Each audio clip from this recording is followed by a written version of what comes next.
some African countries are much more receptive to his ideas, that he's fighting an anti-imperialist war by attacking Ukraine.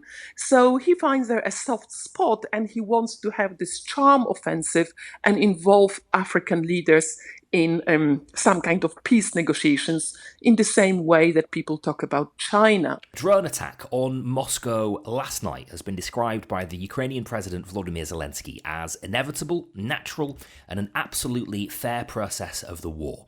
Russia's defense ministry said that 3 Ukrainian drones were downed on Sunday, with 2 crashing into offices.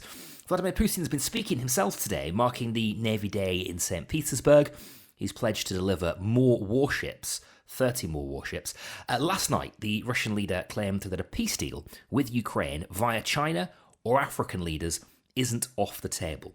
Well, earlier tonight, I spoke to Kataryna Wolczuk. She is a professor of Eastern European politics at the University of Birmingham. We started with those comments from Putin about a possible peace deal. I wanted to know if she believed him. No, but it's very interesting that he's having this charm offense to persuade African leaders that Russia is with Global South, despite doing so much to actually undermine food security across the world. Right. So the idea. So there's a contradiction there, basically, is there that he is aligning himself with this part of the world and yet doing so much to harm them. That's right, but he's really trying also to nurture what he calls the anti-imperial front. So basically presenting Russia as a victim of Western aggression and hence being together and protecting African nations. So he's basically promoting not only commercial interest, but also military interest of Russia in Africa, while at the same time presenting himself as a savior. Right. And how is that currently going down in Africa? It really varies because Russia is very influential in certain countries like the Central African Republic. It's very influential. And Burkina Faso, it's another country which has seen a coup. And some leaders are more receptive. But what is interesting for once, that South Africa, which has been quite sort of sympathetic to Russia, not least because its perception that the Soviet Union supported anti-apartheid policy in the 1980s and 70s. But now Africa said, the South African president said, we don't want gifts. Russia has given some sort of debt forgiveness for some African nations. He said, we don't want gifts. We want to have food security. So at least in some countries, there is the realization that Africa is manipulated to enable Russia to achieve its goals, to promote Russian commercial interests and push out, basically destroy Ukrainian economy, including its agriculture, and make sure that Russia, which had a harvest surplus last year, is able to export its own grain to Africa. Right. So when Vladimir Putin says that a peace agreement through Africa isn't off the table, what he's talking about is a commercial arrangement through Africa isn't off the table.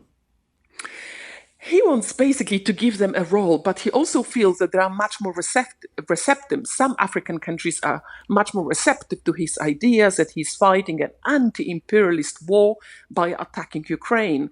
So he finds there a soft spot, and he wants to have this charm offensive and involve African leaders in some kind of peace negotiations in the same way that people talk about China. But Ukraine is certainly not persuaded, and in a way it hasn't seen enough from Africa, where the anti-imperial, sort of anti-colonial struggle is very much played up by Russia. They perhaps have not seen enough solidarity and understanding to trust African leaders. So there is a bit of sort of mistrust, not least because Russia has been so actively nurturing closer ties and trying to develop soft power in Africa, or via military means using the Wagner Group, which has been very, very effective in propping up various dictatorial regimes, but also accessing natural resources in Africa. Okay, that leads us very nicely, doesn't it, to talk about Niger as well, and the coup this week. And we've been considering the fallout from that over the weekend on Times Radio, and trying to get our head around what kind of an opportunity that actually presents for Putin. Russia has officially condemned it. The Wagner Group and Yevgeny Prigozhin, on the other hand, has very much welcomed it. What's the truth of that arrangement? There is no doubt that after that rather bizarre march or mutiny last month in Russia, when Prigozhin was written off as someone who has become an outcast, Prigozhin is still meeting Russian African leaders, and he's still very much respected, it seems, and tolerated. His money has been returned to him, and he's able to do business as usual in Africa. Why is it the case? Because he's useful. Where soft power fails, basically bribery and economic interest and supporting various dodgy claims to power, like we've seen recently in Niger, is an example of what Russia is exploiting.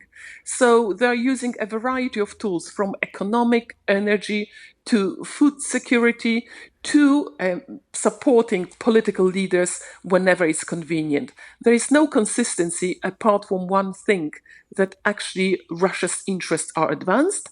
And from that point of view, Wagner Group and Prigozhin as the military arm of Russia's foreign policy in Africa is very useful. Right, incredibly fertile ground for him then. At the moment, and we've also heard, Yevgeny Prigozhin saying that Wagner forces may very well go to Niger and sort of get a foothold there. Does that potentially affect the Wagner Group's contribution to the war in Ukraine? As far as we know, the Wagner Group has pulled out from the Ukrainian front, so they're not fighting on the front, and they've been relocated to Belarus. It's very clear that they are useful for the Kremlin. It's why they have not been sort of attacked, or Prigozhin has not been ostracized. They've just been moved to Belarus. But they also seem to play a role vis-à-vis Poland and Lithuania in Europe. So it seems that Prigozhin, his task is to continue his operations in Africa, and when there are opportunities to basically make political decisions, or providing military support to pro-Russian leaders on the African continent, but also it seems that they've been tasked with creating some unrest in Europe as well. So Wagner and Prigozhin certainly are not, have not been marginalized. They are going to be active, and we're going to hear much more about them. Okay. Let's bring us to where we are today then, and drone attacks on Moscow. Let's start with that last night. Zelensky saying that this is fair game, this war is coming to Russia.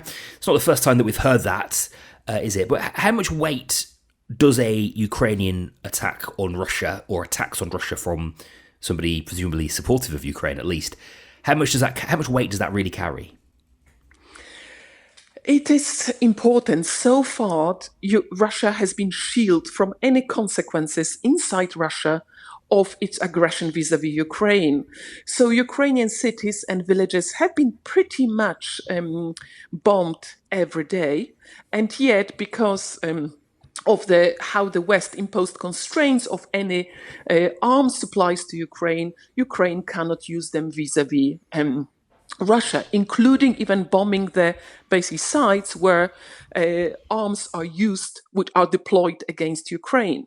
So Ukraine is fighting with one hand behind its back, and it's interesting that it has what we've seen is sort of using drones, and Moscow is quite far away. We're talking about several hundred kilometers from the Ukrainian border. So those kind of drones are actually very difficult to obtain and use. So there is no clarity who actually sort of stages those drone attacks, whether they actually originate from Ukraine or someone in Russia. And there are certainly enough speculation that perhaps some disgruntled elements in Russia are staging those local attacks and blaming the Ukrainians. Okay, let's deal with another new line today, Kataryna, and that is Vladimir Putin at a Navy Day parade in St. Petersburg. He has committed 30 new ships It's hard to know, isn't it, often, the significance of a number like that. Is that a significant announcement? It is significant because it is to illustrate Russia's military might, to show that Russia has resources to fight, especially when it comes to the Black Sea region, where Russia de facto is staging the blockade, economic and military blockade of the Black Sea, and turning it into a Russian lake. So that certainly plays in that respect. But perhaps it's also a bit of antidote to a rather sort of underwhelming performance during the parade, the victory parade in May last year, when there were very few tanks presented, for example. So this is certainly to compensate for this. This rather sort of underwhelming performance last year, but also sends the signal that Russia is going to carry on with Right, the okay. war, and it's not going to change very soon.